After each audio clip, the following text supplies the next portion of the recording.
Okay, this is one of my favorite lessons. This is the limits of stage orange, the limits of rationality and the limits of science.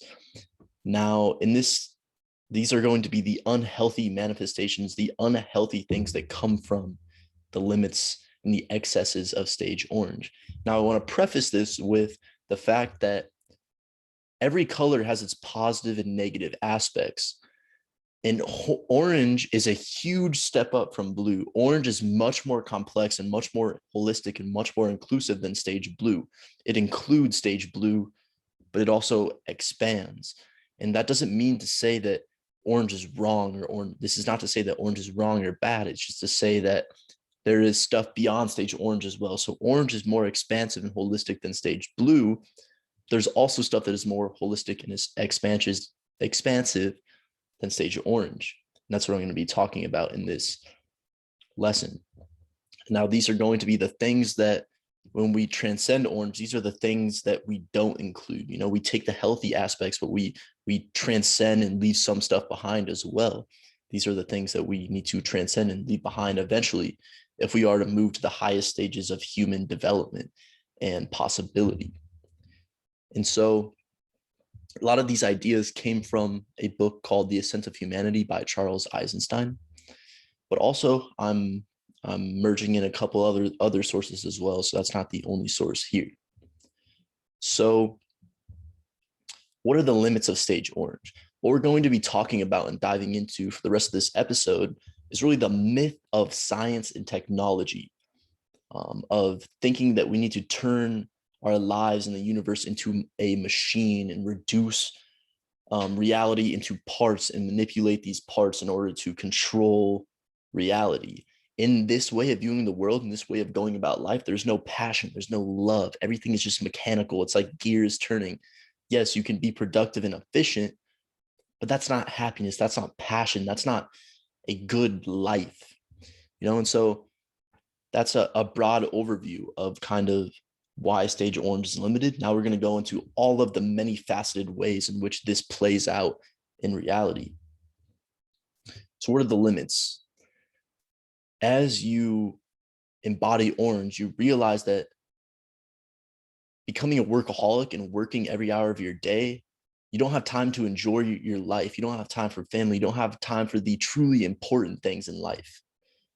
You realize that through reducing everything down to parts, you're not taking responsibility for the larger whole. You're just only making money and focusing on yourself, but there's more that you can take responsibility for. And you're just kind of, you're not as expansive as you could be. You're too busy. Through being an orange, you realize that the pursuit of money is hollow. And this is why burnout is important. You see, everyone's like, damn, I'm burnt out. It sucks. It's like, no, burnout is a good thing, because being burnt out is a way of your body telling you something. It's a way of you beginning to realize that being a workaholic isn't fulfilling. Burnout is telling you that, hey, it's not healthy to work every hour of the day. The life that you want, living a life of well-being and of happiness and of passion, burnout and or working a shit ton every day is not how you get that life. And that's what burnout is telling you. A burnout, what is being burnt out? So being burnt out at work or being burnt out at whatever you're doing, it's a visceral experience of experiencing the limits of stage orange. This is literally like, oh, this stage orange way of going about the world, it's limited. It's unhealthy. And that's when you begin to move into stage orange. You have enough burnouts, and then you eventually realize there's something beyond stage orange. And what I want to get across is I'm going to be talking about the limits in this lesson, but these are just cognitive, right? These are all mind stuff, concepts and thoughts. And these are good pointers, but these are not the thing itself. These are not the limitation itself. These are just pointers to the limitation somewhere else. And so to really embody and understand the limits of stage orange, you need to experience them. And these are pointers for understanding your experience. Don't just memorize what I'm talking about in this episode. Really think about how am I experiencing this in my life, you know? And so another way of framing this is that as you push up against the ceiling of stage orange, you realize that being pragmatic helps you get more done, helps you be more efficient and more effective, but that efficiency and pragmatism doesn't make you any happier. You can be the most pragmatic and efficient person on the globe, and you'd still be unfulfilled.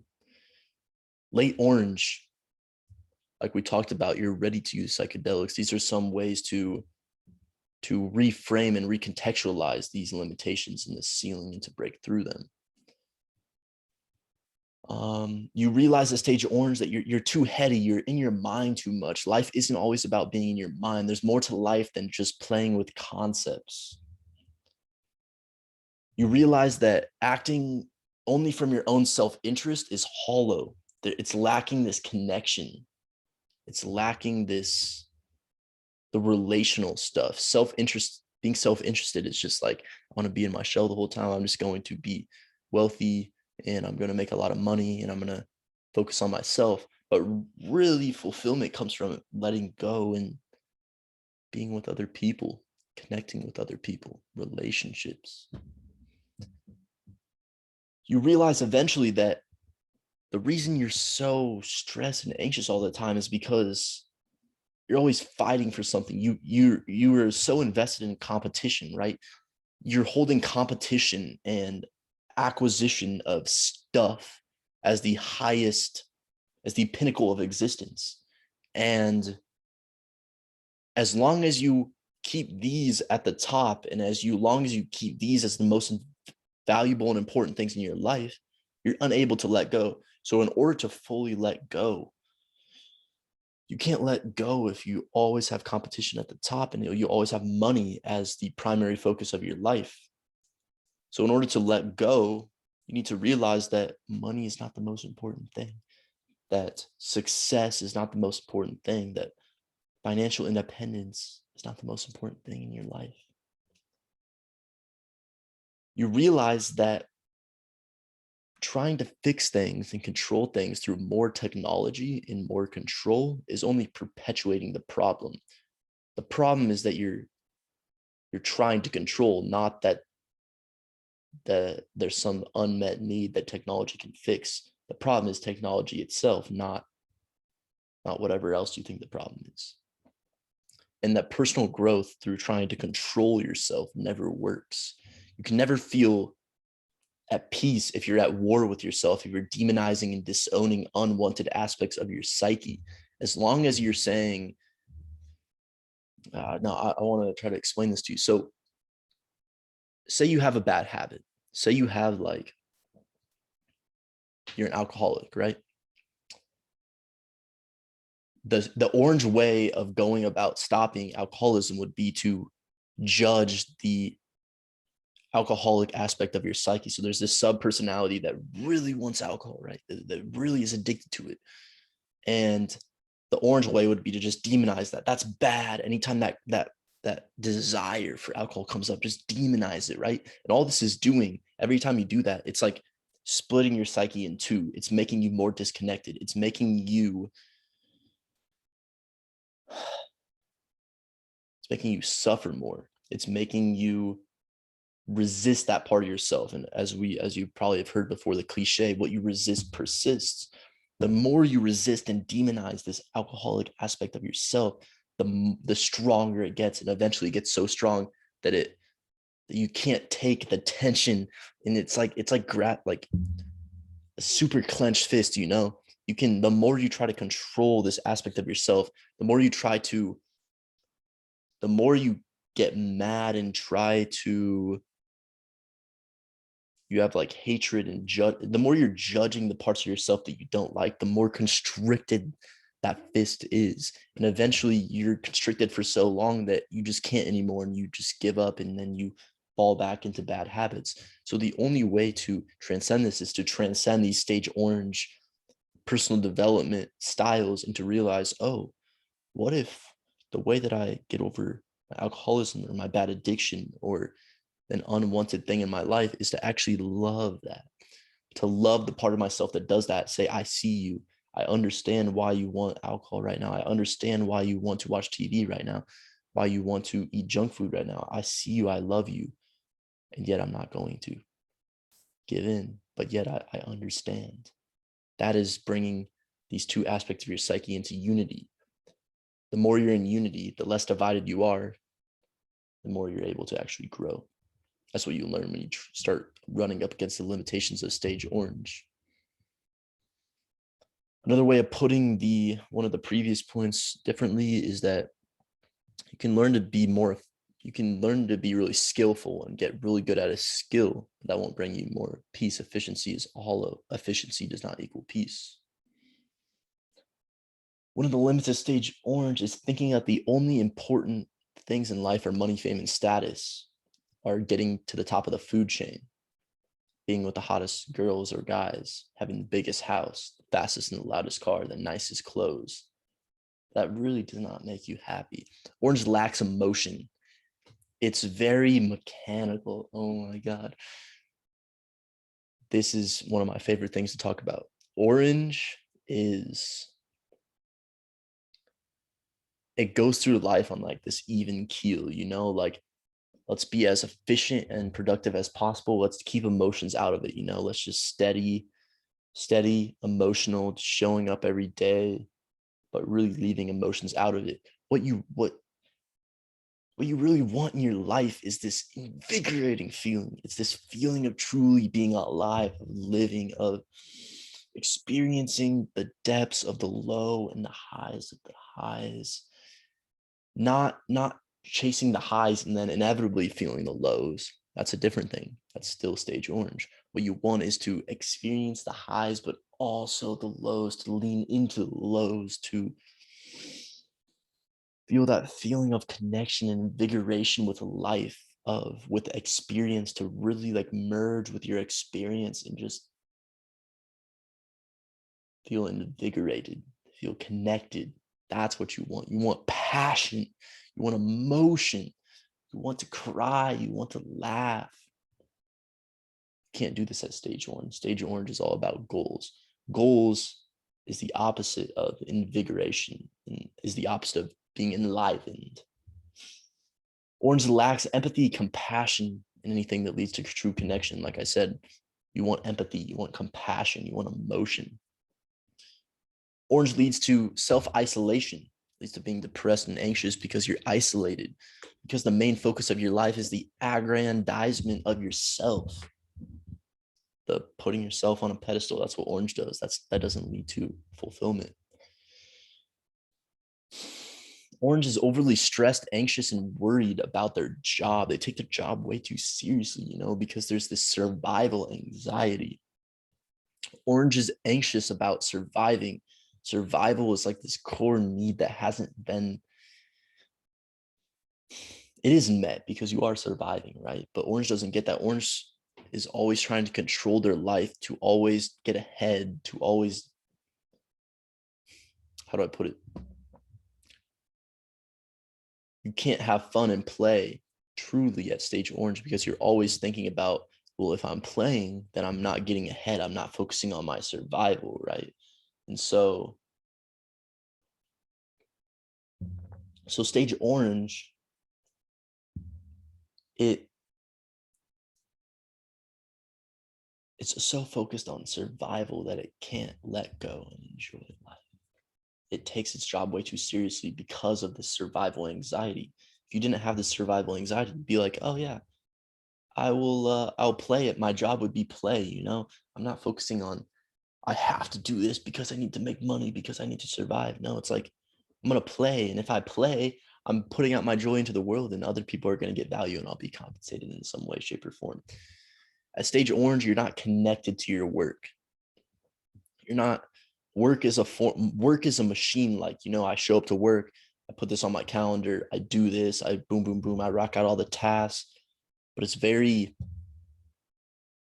one is disconnected from one's work. One is just like, one is able to witness oneself doing one's work, and one just does it, shows up, does the task, leaves, but there's no like connection and passion. One doesn't show up to work every day and like ready to experience the full range of emotions. No, it's like let's be disconnected, get the work done, and then leave. That's the mindset of someone at stage orange. And at orange, you realize that technology will never, or one doesn't realize that technology will never fix the underlying cause of bad human behavior. Even the idea that there's bad behaviors that need to be fixed is a stage orange thing.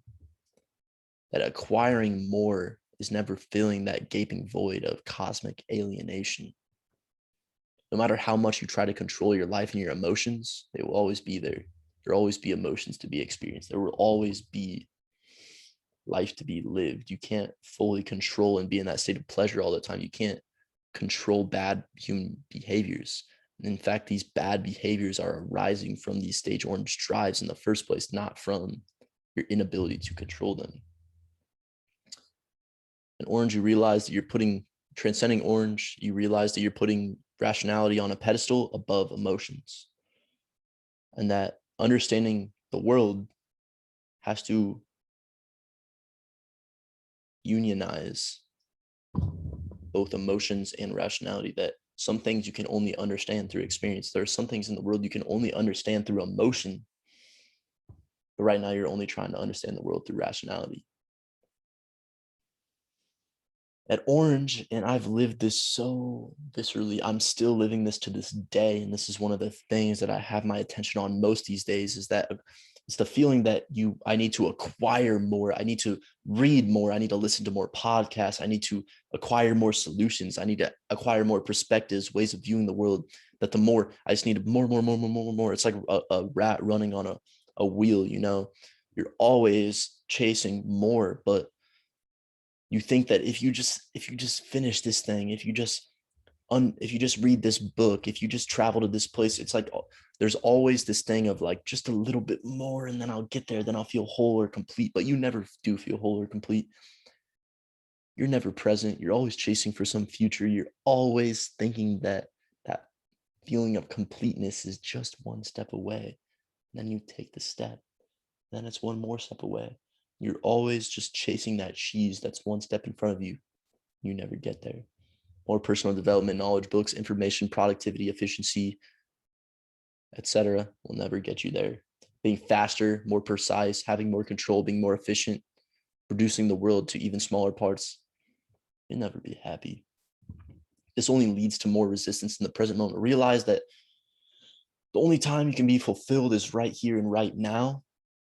And so the more you are trying to be efficient, the more efficient you are, the more you're resisting what is actually right here, right now. So every time you try to achieve more, it's actually doing the exact opposite thing that you're trying to do. Orange doesn't see the blind spots of reductionism. We'll get into that at the end of this episode. Orange thinks that their way of viewing the world is the right way and the most correct way. No, it's just one way of viewing the world. Until you reach stage orange, you won't truly embody that, but you can start to see by contemplating the limits of stage orange, you can start to see that, oh, there's other people that are living good lives that aren't trying to be successful, get money, fame, power, and sex. These aren't the only things that make one happy. In fact, these things don't even make you happy in the first place.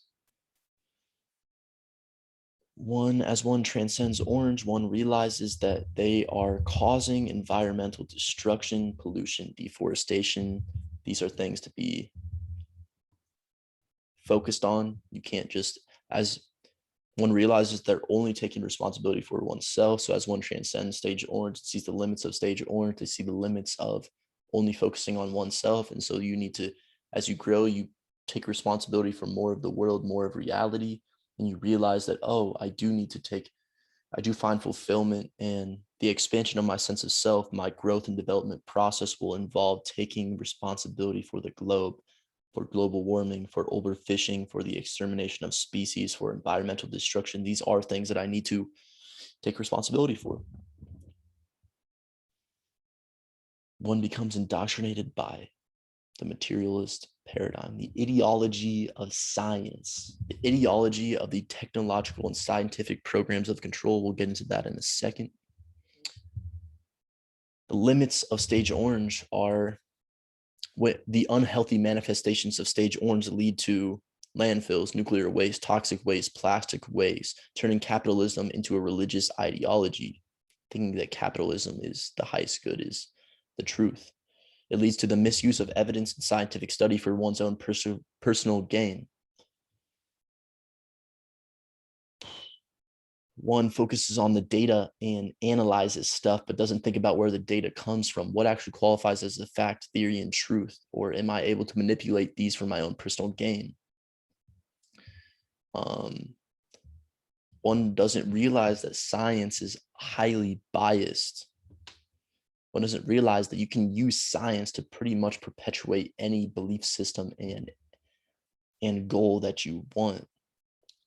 That data, just because there's data and facts doesn't mean shit. It just means that here is one extremely reduced small subset of numbers that I can view from many different contexts and I can use to prove whatever I want to prove. So there's a lot of confirmation biases in stage blue because one is only taking the canon text as truth, but one doesn't realize in stage orange that there's also those same confirmation biases happening within stage orange as well. A limit of stage orange is when one denies God, consciousness, emotions, femininity, intuition, love, and magic. There's a lot of intellectual arrogance happening at stage orange. One underestimates the value of true religion and non-duality. Orange can't understand why religion still exists to this day and why it will never go away. Why one can't just completely get rid of religion. One doesn't really understand that yet. At stage orange, one is still in this duality of mind and body. One hasn't been connected to their emotion. Yes, there's a lot of unethical business practices happening, high pressure sales tactics in order to get more money, false advertising, pyramid schemes. The limits of orange lead to exploitation of third world countries, cruel working conditions, massive income inequality, which leads to destabilization of political structures, too legal, filing too many lawsuits left and right, disaster capitalism that leads to environmental disasters. It leads to the military industrial complex, maintaining wars because it's good for business. It leads to the corruption of business, the corruption of government through corporate lobbying. It could lead to a nuclear holocaust. It leads to animal abuse in factory farming. The limits of orange manifest as a shallow consumerist culture, junk food, the ever increasing amount of cancer in our society, porn addiction, shopping addiction, drug addiction, media addiction, treating women as sexual objects, alpha males, the pickup community, people that have self-esteem problems, leads to a lot of depression and a lot of suicides, leads to heart attacks, insomnia, ADHD, autoimmune disorders, stress because of competition, workaholism, lack of spiritual connection, isolation and loneliness, cold professionalism. It leads to mass production of goods, whether or not there's quality there. It leads to a stifling of creativity, art, and beauty. It leads to a cold, technocratic system, the machine of society, the global machine, the mechanical clockwork life where you're just a number in a machine, in a system. It leads to a loss of connection from nature to the human side of life, these concrete jungles, these cities. Life becomes mechanical, a 9 to 5, you're not passionate, a dysfunctional healthcare system. And yeah, it leads to being greedy, constantly trying to force burnout, lack of appreciation of the old. And so if I'm saying some of these things over and over again, that's for a reason, right? I'm trying to get these instilled in your brain, these things. I'm trying to say the same things in multiple different ways because they're so important, because orange is the dominant monad, the dominant worldview of our society. So all these things that I'm talking about, all these limits, these are limits of the way that you've been indoctrinated into society. We've been pretty much all of us. This is like the dominant worldview of where I grew up, and growing up, these are like all the values that got indoctrinated into me. And only now I'm so passionate because I began to see the limits of the entire culture that I grew up in, and so there's these core things that which can be focused on and perceived in many different ways and contexts and perspectives. And so if this episode is a bit long, it's because I am trying to really dig deep and put and show you the limits of these things from many different perspectives. When you accept the materialist paradigm, when you accept that the world is made of atoms and it's mechanical and there's no purpose to it, and we can control it by reducing it to even smaller parts, quarks, molecules, atoms, quantum superpositions. Doing this leads to a loss of meaning, purposeness, and the sacredness of life. It makes us feel like we're completely alone in a purposeless universe. What is the ascent of humanity? The ascent of humanity is the stage orange ideology that with a little bit more control, with a little bit more reduction, with a little bit more rationality, we'll get there someday. Life will be free of suffering. And it's the myth of our culture. A quote from the Ascent of Humanity is this: scientists are the modern priesthood, gazing with their mysterious instruments at an invisible world, at invisible worlds to divine the truth. We, the uninitiated, stand outside their temples awaiting their pronouncements, which is trying to allude to how science is a religion. Science is this edifice that we worship because we live in a rational world. There's something beyond science, but yet we're not able to see that as a culture. It's the belief that in the future, someday our control over nature will be complete through technology. Someday our understanding of nature will be complete through science. But really it won't. Why is there not a cure to cancer and all these major diseases? Is it because we have not yet found the cure through science, or is it because that science will never understand these diseases because the solution to them is outside of control and manipulation of cells? Science is the new religion. Society is telling us that our present age of suffering is only a temporary step to some perfect and blissful future of existence. We have a faith in science. Oh, science will surely explain it someday. Science will surely solve cancer someday. But why? This is just faith. This is no different than the stage blue conformist ideology. The limits of blue are, we're trying to solve everything through technology, yet technology is actually making the problems work. Technology is so attractive because in the short term, it really does relieve some of the problem, but in the long term, it doesn't work. This is why science and technology are so attractive, because technology, they very short-lived, they do reduce the problem, but trying to fix things with technology is like trying to solve depression with alcohol. It fixes it for a little while, but then you're off even worse when you started. Trying to solve our suffering through technology is like trying to not feel pain, thinking that we shouldn't feel bad, we should always feel good all the time. Yet pain is something that we should feel. The ultimate aim of technology is to eliminate pain and suffering forever, but really suffering is caused by a resistance to pain, and by feeling pain, we actually suffer less. By resisting that pain and trying to control it through technology, we actually suffer more. So technology is actually causing more suffering than it creates. We view our problems in a reductionistic and mechanistic way, thinking that our mental illnesses can be solved by manipulating serotonin levels, denying the fact that the health of the depression that we feel is a reflection of the entire health of our body, not of some very small, minute serotonin levels.